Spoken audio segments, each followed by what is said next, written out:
when people are consuming content, you have to be smart about being even manipulated by the content. This is Vivian Velasquez. And this is Raul Velasquez. Welcome to the God, Money, and Purpose podcast.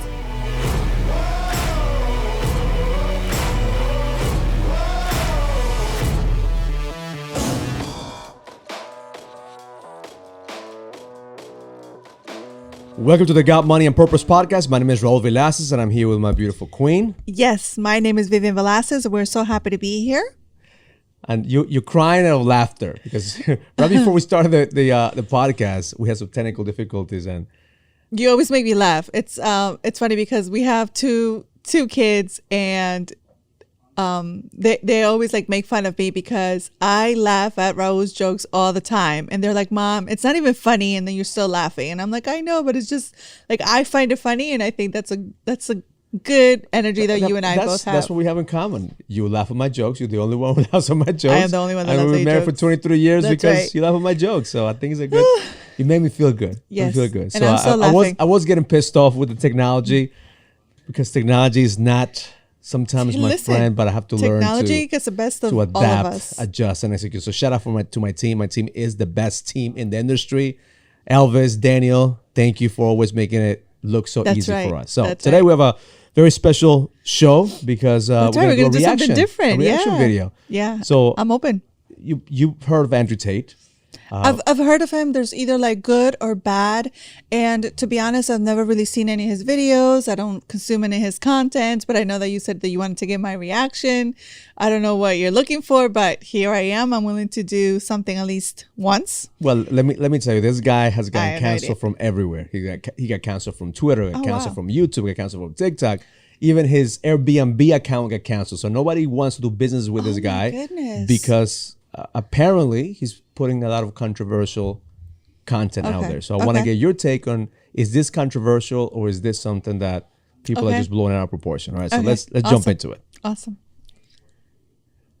So this is a video in an interview he did with two women and a guy. So listen to this. I think like you say a lot of stuff about women like that they're your property. That's not what I said. I was talking about an OnlyFans company when that question was asked. But I said that if a woman is going out with a man, she belongs to that man. That's his woman. So if she wants to do OnlyFans, she owes him some money because she's his. Yes, that's what I said. That's crazy. You think if a man, you think that a man going out with a girl that's just your property? There can't be an equal relationship? No. That one was nuts. Okay, that one was nuts. This is where it goes crazy. Cool. That one you can. If I understood what you said, that if a guy and a girl is dating and a girl does OnlyFans, she owes him a cut. No, 100%. Girl. 100%. He is his girl. But what does that have to do with anything? Because she's his. Yeah. So that's So that is you saying that women are your property. It's not about being property. It's about the fact that she belongs to him and the intimate parts of her body belong to him because they're in a relationship. And if she wants to sell those, he has a stake in those intimate parts of her body. So it's reverse. Male porn star owes the woman. I don't know, because I think the women belong to the man. I think the woman's given over. That's inherently where you get called sexist. No, it's not. Well, you can call me sexist if you want, but if you look at marriage, it's the bride's father who gives her away. It's not the groom's father. It's old tradition. All right, so what? So that's one of the things that he talks about, how the woman belongs to the man. Okay. And if she's going to do an OnlyFans business, there's a percentage that goes to the man. So how do you feel about that? Oh my gosh. So this is like a transaction type of relationship. First of all, is he in a relationship? He has, according to what he says, multiple girlfriends. No wonder. He's not in a married, committed relationship. Oh my goodness. Okay, so here's the thing. First take, he's actually a very handsome guy, but I feel like, we are energy, right? And I'm not just saying this, but like the energy that you do things with the intention, you do things, that's the results that you get. And the guy, just looking at him, like he looks like he has this energy of like, maybe he has been like, I don't know how to say it, like, he just looks like he's very defensive. So like his message is one, like, I just want to put it out there. And it has no real good intention. I think it's just like his demeanor, even like the way that he says things. Like, well, it's about triggering people. So he knows how to get under people's skins, right? So obviously there's 2 women in there. Yeah. So he knows that he's going to get a reaction from them, right? But at the end of the day, he still has a business with OnlyFans. So he does have women that do cam work and they pay him a percentage. So that's his business. One of his businesses is... That's why he's able to say that. That's why he says that he should get paid. Because he's getting paid. Because he's getting paid. Now, from your perspective as a woman, let's say if you decide to do a business, forget about the OnlyFans business, all right? If you do OnlyFans, I don't think we'll be in business together. Unless you give me a percentage. Unless we have a percent. If you give me a percentage of the OnlyFans, maybe we'll be in business together. No. So let's just take out the OnlyFans out of it, okay? Okay. If a woman has a business, does he owe anything to the man? So I want to say, like, first of all, like in the past, like ancient times, right? Like marriage was a transaction. A lot of like women almost like they gave themselves on marriage, or people took their marriage, or, parents got women and men married together because it was a transaction, right? It's like you were going to have X amount of kids, and they were going to take care of the land, they were going to take care of the farm, whatever it was. But like times have changed dramatically, and the freedom that we have as women is amazing, and we still don't know how to really embrace that and really take it with like the best of intentions, because like if a man comes into your life and you're sharing this relationship, I think there's so many things that we don't know how to do just yet. Like there's not like a sense of awareness of how we really should show up as women. And nobody really owns me now, especially nowadays, right? But like it's like you get to choose to be in the relationship.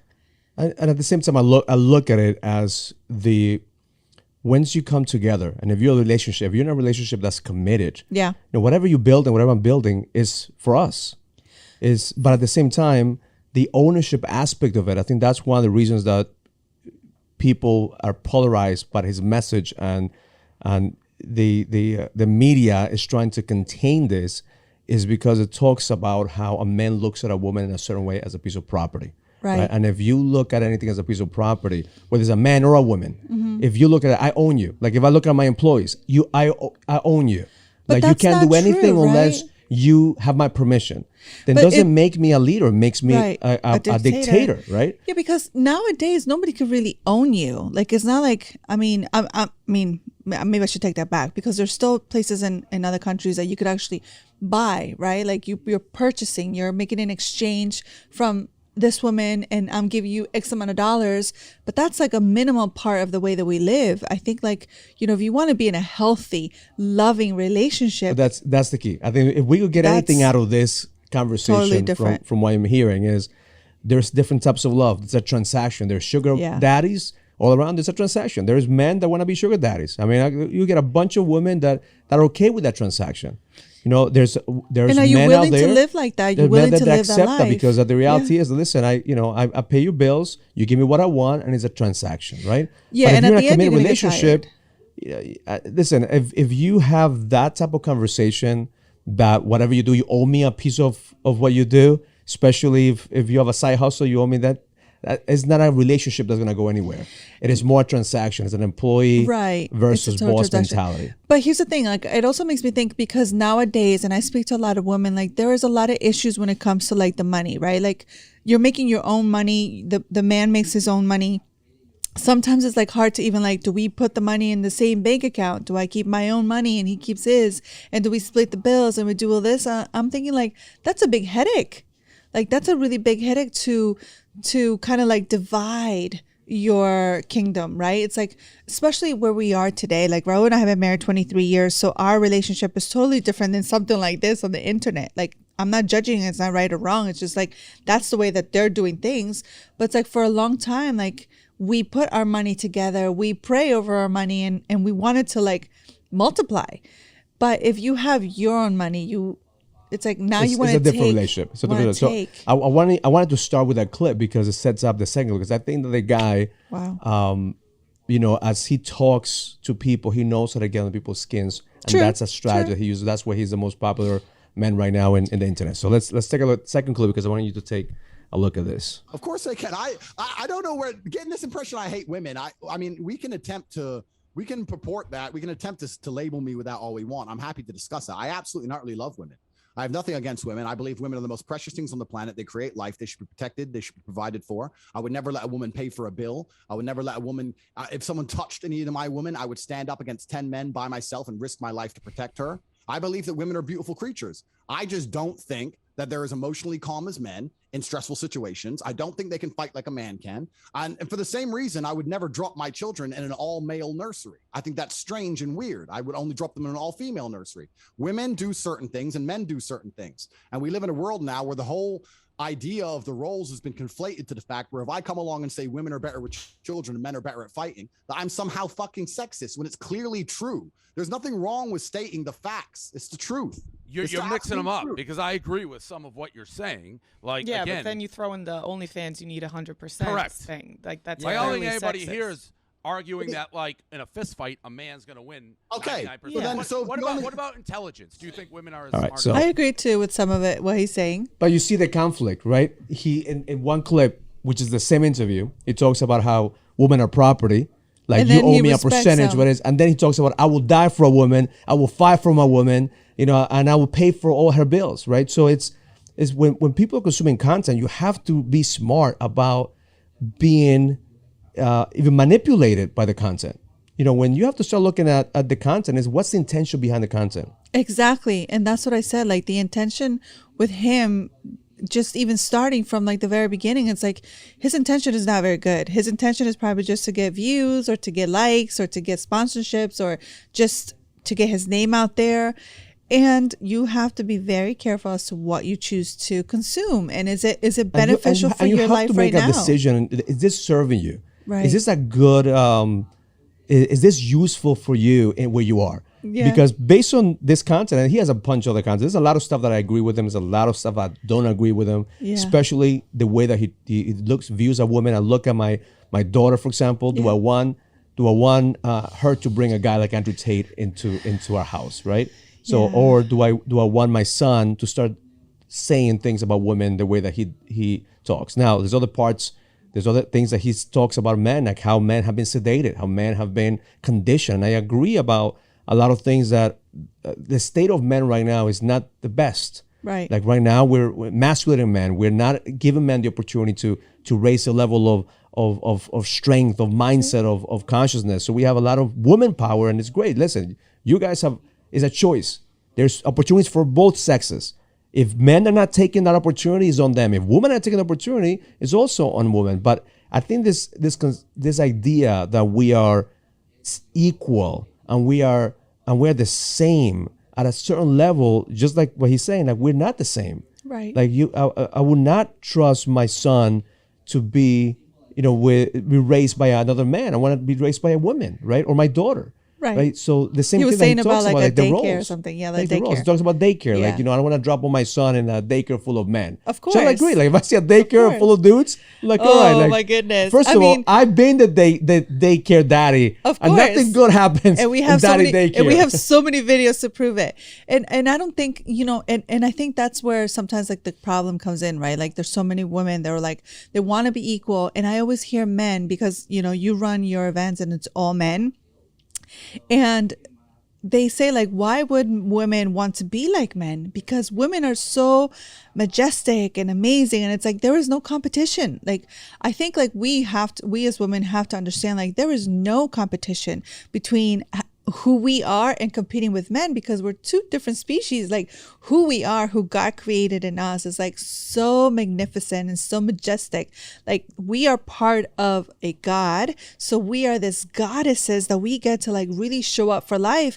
There is no competition. Like he even said it there, like we've said this all this time. We get to create and co-create life. how to step into our roles of the divine masculine, the divine feminine, and to really own those parts. And I've seen women trying to compete with men, and it, like it hurts me. It makes me so sad, because it's almost like they forgot like how amazing they are, just like in their own beautiful, whether it's masculine or feminine, it's like this beautiful dance, because there's parts of me that sometimes taps into my masculine, most of the time I try to live in my feminine. It's like, I'm not trying to compete with you.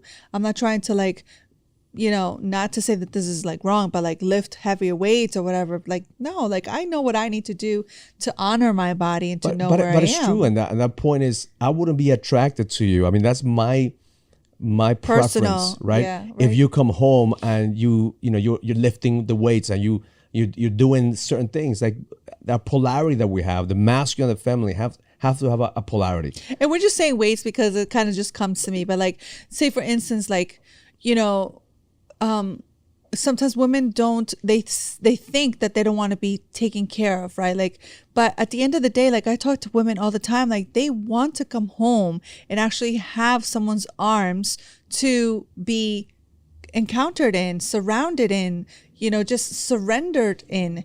And I think sometimes women like lie to themselves and they're like, I got this, I could do this. But we all need that. We all need a place to come home and just like melt. And you see in the video, if we could rewind that, you could see the women when he's saying, I will die for my woman, I will kill for my woman. They lit up. They're kind of right? just they like, lit up. They're like, oh, you know, like I don't like this guy, but I like to hear that. I like what he's saying right now. So that's the point. Like there's a lot of controversy about this man, but the energy around it, we have to learn that we need to have the energy of men giving themselves the permission to step into the masculine role and say, hey, I'm going to take care of you. Instead of the toxic masculine or the negative masculine, which is like, I'm going to own you. So how do you feel if I say like, I own you, you're my property, you know, versus I'm going to take care of you, you're my queen, I will die for you. Totally different. The message might be, the energy might be the same, like, hey, I'm your man. Nothing is going to happen to you as long as I'm around. But the intention and the communication is different. And I think that's exactly right. Like you hit it on the nail, because then when you start to say those things, and it also makes me like want to, you know, like I get mad. So like I put on this masculine energy and like, you don't owe me. Now you want to protect yourself. You don't owe me. Now you want to be equal. You owe nothing of me. That's what happens. So when a man talks that way, it attracts that energy for the woman to become masculine. And all of a sudden, no wonder you're fighting with your wife because you are trying to own her. She's trying to have her freedom. And both of you have a masculine energy on that you cannot be able to connect. Because we tap into our primal. And when it comes to like our primal, it's like, you know, you hear like the stories all the time, right? When like women are trying to protect their children or trying to protect a situation, like our primal kicks in, and we could be stronger than men. I have no doubt. But then how much does that take away from everything else? That's not your natural state. Right. We can't always live there. So then what happens is a man gets married to a woman and she's trying to be her best self in a way, in a world of men. She's trying to become the masculine energy, that the boss and the one who wants to own everything. And all of a sudden the guy says, well, you got this. I don't have to do it for you. Right. You got this. And all of a sudden, little by little, he's not getting the respect. Right. Little by little, he's not seeing that there's value. Little by little, he says, listen, you got this. You have everything that you want. You have your business, you have your career, you have the kids, you have friends. So therefore, there's no need for him to tap into the masculine energy anymore, being protector, the provider. So he goes into the role of the pleaser. He goes to the role of being a nice guy. And that's what happens. And it's not because women are masculine than men. It's because we don't see the value of being around women who don't need us anymore. So what happens is he goes to a strip bar, he was a stripper, he goes to hookers, he goes to anybody who will say, hey, you are the man. I'll give you some respect. I respect you. That's what I see in the culture, that men are looking for somebody that is gonna need me. Right. I want to feel needed. I want to feel respect. I want to feel like, man, I could provide for you. I could protect you. And if you're not getting that at home, if you're not stepping up, it's because maybe there's a signal too from the culture saying, hey, we don't need that. We need you to be Al Bundy.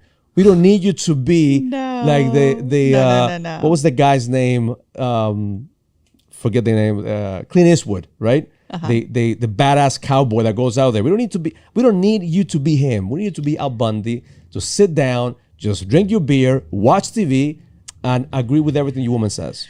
Yeah, and that's harsh, because then we fall into that all, you know, we all fall into that category of like, it's okay to live like that, and it's not okay. Like there needs to come, you know, we need to come back to this balance of like, how do we really integrate the masculine and the feminine energy into your relationship? And for everybody is so different, but I think once you live in that place, and you know what's right and what's wrong. And a good book that I want, man, you listen to this podcast, whether you like Andrew Tate or not, and a good book to read is No More Mr. Nice Guy. The No More Mr. Nice Guy talks about how men have become too nice to the point that women don't find them attractive. Of course. Women don't respect them. That's the pleaser that you're talking about. And we become a pleaser that just becomes a doormat. Yeah. And what happens is you end up in a sexless marriage. You end up with no respect. You end up pretty much hating where you are. You've created this. Yeah, but it's the same thing for women. Like, I feel like we could fall into that category too and become just always pleasing, always taking care of, always nurturing and nourishing. And it's like babying you. But it's a different culture too, because you see the Andrew Tates of the world, they are brought into a world right now that it's easy to get girls. It's easy to find a date. When you and I were dating, I don't know. We didn't have no apps. We didn't have no we had our network. And if you were a guy that didn't know how to talk to women, you were lonely. You were alone. So now you don't have to. You just have to swipe right, swipe left, do whatever you need to do. But then there's so many options for both men and women that now what they're looking for is what's a transaction. What can you do for me? If you don't, women are looking at men like, if you don't make any money, well, you're not good for me. And women are looking at men and say, well, if I can't control you, if you don't give me what I want, then I don't want you. So therefore, there is a transaction relationship versus a relationship where when you and I got together, we had nothing. Like, we had nothing. We're literally living in a one-bedroom apartment, both of us trying to make it, but both of us wanted to be with each other, to work towards each other, to work towards growing, to be able to end up where we are. 23 years later, it has been a work in progress. It's not easy. So when you start looking at that relationship where people are not willing right now to invest 20 years in their relationship, 20 years in their career, let alone in a relationship. Well, because it's kind of like, okay, if you have this app that you're saying, so if the person that's in front of you didn't work out, since you're looking at it as a transaction, then of course, like, okay, I'm done with this one, next, another transaction. But it's like, how many transactions are you willing to invest until you find the right person? Until you realize that you have to focus on your growth. Yeah. You have to focus on you. You can't control the other person. And the intention. The intention that you do things too. What's the intention? Are you just trying to get laid, or you want to have a connection? Yeah. Are you trying to own that person, or you want to create a partner that's going to be a lifelong partner? I really hope that, Andrew Tate stays a while. I want to see his evolution. I feel like he's in the warrior stage. And in my book, The King's Code, I talk about every man goes to a warrior stage. I think he's in that warrior stage that he doesn't give a fuck, just about getting paid and getting laid. And that's the motto of the warrior. But eventually you're going to realize that the warrior is not sustainable. Eventually you're going to realize that living the mindset of a warrior of just taking and being in power and pretending to be successful, there's a void. There's a void that you're not going to be able to fulfill by money, by sex, by drugs. And the deeper void is purpose. And then once you start looking at your purpose, once you start looking at there's a deeper version of you, a higher version of you, then you're going to be able to become the king that you were destined to be. But that doesn't happen unless you go to this dark tunnel. And I want to see what his tunnel will look like, because it's very interesting to see men like him bringing awareness of the problem that we have, because we do have a problem. And I've been saying this for years. Yes. The problem in this country is that men have been sedated for a long time. And we don't want to acknowledge the sedation. We just want to drink. We just want to party, whatever it is that you want to do, except to feel the pain, that void inside of us, that void that is not going to be enough unless you heal yourself. Yep. And I think like he's probably going to go through his own journey. And then once he has this aha moment, then he's going to use all that power, all that, content influence that he has and influence for something better. Because, to say the things that he says it the way that he says it, he's going to piss a lot of people off. They're not going to listen to him. Listen, I look at you and if he pisses you off, that's something. If you get pissed off. No, I mean, he doesn't piss me off. So I feel bad for people like that, just because sometimes, you don't know what they're going through. And a lot of the times, if you could talk like that, it's like you need Jesus in your life. And all you could do for people like that is pray for them, and just, if it's not for you, walk away, because it doesn't really serve you at the moment. That's where you have to protect your energy, protect all the content. All the Listen, time. there's so many people saying different things. Even us, like, you take whatever it is that we say. If it's useful for you, use it. If it's not useful, don't use it. You know, at the end of the day, we're not perfect. We're here to bring some value, to bring our take of being married in this journey and owning multiple businesses in this journey. And it's not easy. Every single day is a battle. Every single day is a challenge. But the one thing that we're committed to is we're committed to see this through. Yeah. And then also, like, even like, you know, when you commit yourself in the marriage, I would just, you know, kind of just to even come away from any of this, it's like we really, like, we have our own challenges, but the challenge is not that the challenges go away. Like, you get stronger in your relationship. You build like a better foundation than what you had in the past.